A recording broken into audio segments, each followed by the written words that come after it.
Assalamualaikum warahmatullahi wabarakatuh. Hai sobat. Assalamualaikum warahmatullahi wabarakatuh. Kami dari kelompok 1, perkenalkan nama saya Janur Khairul Muhammad.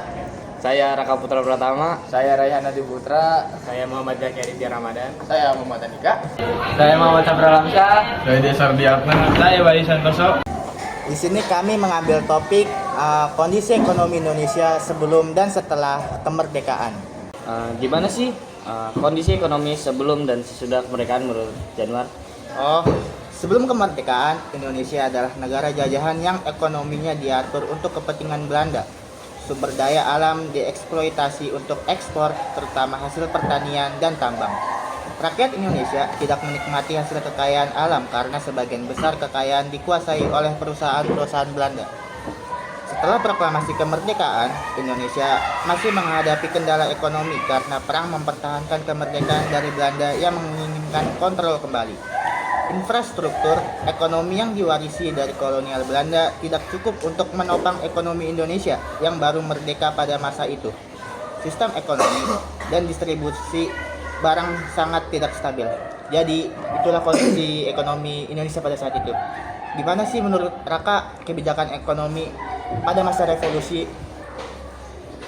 Kebijakan ekonomi pada masa revolusi itu, Indonesia pada masa ini menghadapi blokade ekonomi dari Belanda yang mengakibatkan kelangkaan barang, terutama kebutuhan pokok seperti pangan, sandang, dan obat-obatan. Pemerintah Indonesia berusaha mengatasi krisis dengan kebijakan-kebijakan ekonomi darurat. Salah satunya adalah program pinjaman nasional yang diluncurkan oleh Menteri Keuangan A.A. Maramis pada 1946, di mana masyarakat didorong untuk meminjamkan uang kepada pemerintah dengan membantu pendanaan negara. Ekonomi juga dipengaruhi oleh barter dengan negara-negara tetangga, terutama India dan Thailand. Ketidakstabilan politik dan militer membuat ekonomi Indonesia pada masa ini sangat rentan, terutama karena jalur distribusi terputus akibat perang. Terus, gimana menurut Rehan nasionalisasi dan pemulihan ekonomi pada awal 1950-an?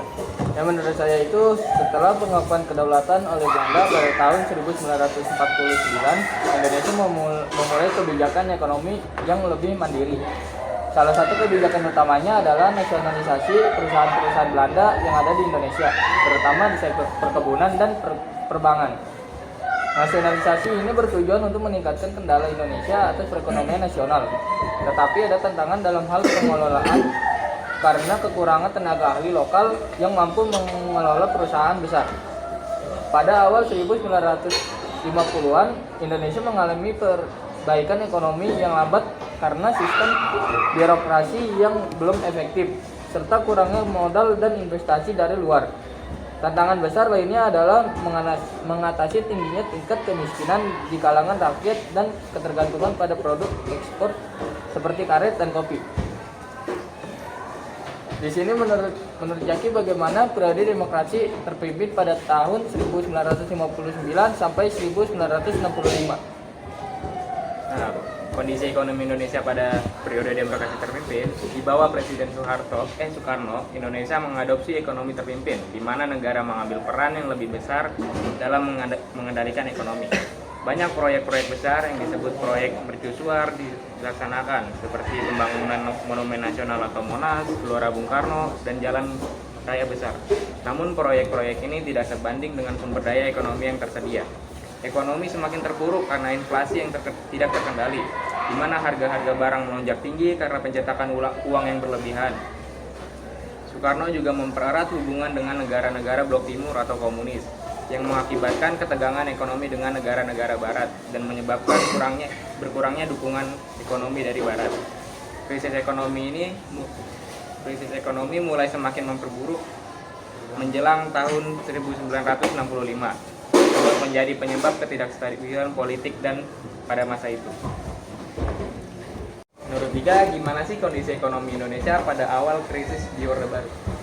Jadi gini Zaki, krisis ekonomi pada awal Orde Baru tahun 1965 hingga 1970 itu krisis ekonomi mencapai puncaknya. Kurang lebih itu inflasinya mencapai lebih dari 600%. Kondisi ini membuat banyak orang sulit mendapatkan kebutuhan dasar seperti beras, gula, hingga minyak. Dengan runtuhnya pemerintahan Soekarno dan naiknya Soeharto sebagai pemimpin, prioritas utama pemerintah baru adalah menstabilkan ekonomi.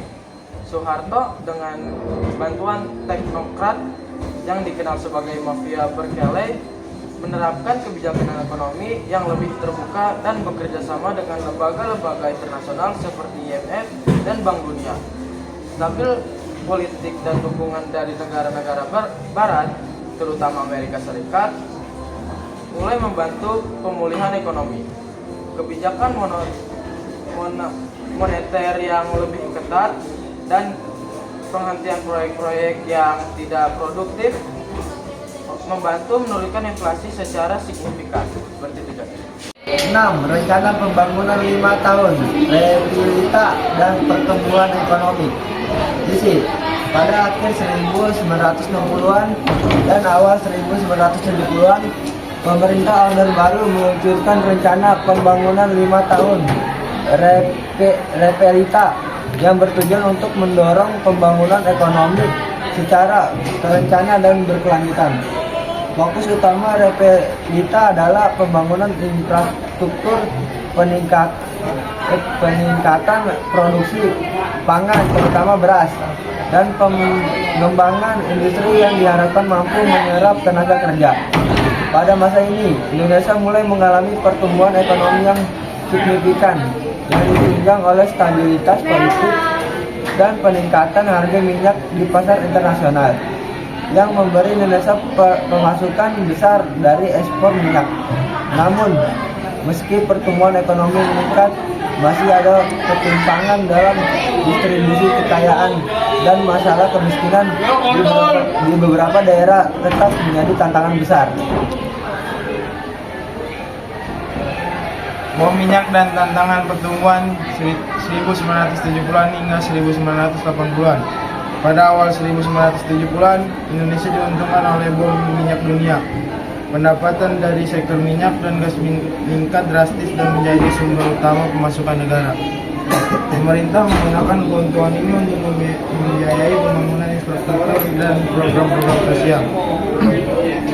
Kebijakan ini membantu mempercepat pembangunan, terutama sektor pendidikan, kesehatan, dan pertanian. Salah satu hasilnya adalah program revolusi hijau yang bertujuan untuk meningkatkan produksi pangan dan mencapai swasembada beras. Meskipun ekonomi tumbuh, tantangan yang muncul adalah ketergantungan yang tinggi pada pendapatan minyak. Ketika harga minyak dunia mulai turun pada 1980-an, ekonomi Indonesia terkena dampak besar. Pendapatan negara menyusut dan pemerintahan terpaksa melakukan devaluasi rupiah. Kapan krisis ekonomi Asia dan reformasi 1997-1998. Pada akhir 1990-an, Indonesia menghadapi krisis ekonomi Asia yang dimulai pada 1997. Krisis ini dipicu oleh penurunan nilai tukar mata uang di berbagai negara Asia yang menyebabkan kehancuran nilai rupiah pada puncaknya. Nilai tukar rupiah terhadap dolar AS jatuh drastis. Inflasi meroket dan banyak perusahaan mengalami kebangkrutan. Krisis ekonomi ini menimbulkan kerusuhan sosial yang meluas dan krisis politik, yang pada akhirnya berujung pada lengsernya Presiden Soeharto setelah 32 tahun memimpin. Masa ini juga dikenal sebagai awal reformasi di Indonesia. Pemerintah Indonesia di bawah kepemimpinan baru terpaksa meminta bantuan dari IMF dan Bank Dunia untuk menstabilkan ekonomi. Ini menyebabkan diterapkannya kebijakan-kebijakan restrukturisasi ekonomi termasuk privatisasi, perusahaan negara, reformasi perbankan, dan pembenahan sistem keuangan. Meskipun masa ini penuh dengan kesulitan, reformasi ekonomi dan politik yang terjadi memberikan fondasi bagi perbaikan ekonomi Indonesia di tahun-tahun berikutnya. Demokratisasi dan kebijakan ekonomi yang lebih transparan mulai diterapkan, yang mendorong pertumbuhan ekonomi yang lebih stabil pada dekade-dekade berikutnya.